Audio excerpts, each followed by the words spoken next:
श्री रामचंद्र जी के राज्य के लिए अब तुलसीदास जी बताते हैं कि काकभूषुंडी जी कैसे समझाते हैं, कैसे बता रहे हैं गरुड़ जी को। जय श्री राम दोस्तों, आज हम लोग श्री रामचरितमानस उत्तरकांड चौपाई 22 और 23 पे हैं। तो वो कहते हैं कि वो समय ऐसा था राम राज्य का जब पूरी पृथ्वी पे 7 महाद्वीपों पे 7 समुद्रों के एकमात्र राजा सम्राट भगवान श्री रामचंद्र जी थे। और देखा जाए तो ये उनके लिए कोई बड़ी बात थोड़ी है। अरे जो 14 लोकों का स्वामी है वो 7 समुद्र का अगर सम्राट उसको कहेंगे तो उसकी कोई अधिकाई थोड़ी है। ये तो बड़ी नॉर्मल सी बात है। उल्टा ये कहना हमारे लिए बड़ी तुच्छ बात होगी क्योंकि भगवान है वो। परंतु अगर हम इसका जिक्र ना करें तो हम उनकी महिमा को जान भी नहीं पाएंगे।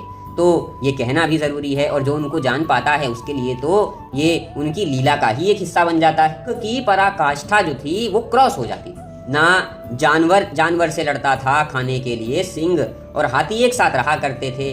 अरे दंड जो था, दंड का जो विधान था वो मात्र सन्यासियों के, मात्र संतों के हाथ में था।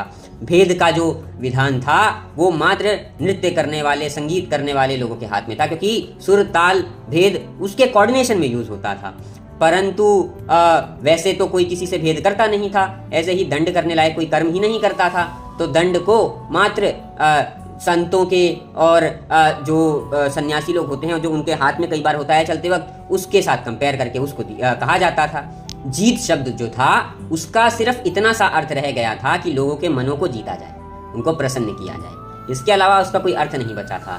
सारे जो पुरुष थे वो एक पत्नी व्रता रहा करते थे, जो स्त्रियां थीं वो भी एक पति व्रता रहा करती थीं और अपने पति के हित के लिए पूजन किया करती थीं, व्रत रखा करती थीं। और उस माहौल में पूरी पृथ्वी पर हमेशा अच्छा वातावरण रहता था, मंद हवाएं चलती थीं, तीनों तरह की सुगंधित वातावरण रहा करता था। ऐसा लगता था कि प्रकृति खुद ही अब लोगों की इच्छा के अनुसार सूरज की गर्मी को, बारिश को, मौसम को, क्लाउड्स को, रोशनी को, अंधेरे को, चंद्रमा को एडजस्ट करती है। चंद्रमा अपने पूर्ण रूप में पूरी पृथ्वी को रोशन करते थे। सतयुग जैसा पूरा माहौल हुआ करता था। और साथ ही साथ ऐसे में पार्वती माता भगवान श्री रामचंद्र जी के राज्य में बार बार आया करती थीं और जब आती थीं तो पर्वतों का विस्तार कर देती थी, उनसे मणियों को बरसा देती थी। और उनकी भी ऐसी कृपा रही थी कि समुद्र अपने आप कई बारी मनुष्यों के लिए मणि छोड़ जाता था लहरों के साथ और किसी को नुकसान नहीं पहुंचाता था। ऐसा राम राज्य हुआ करता था।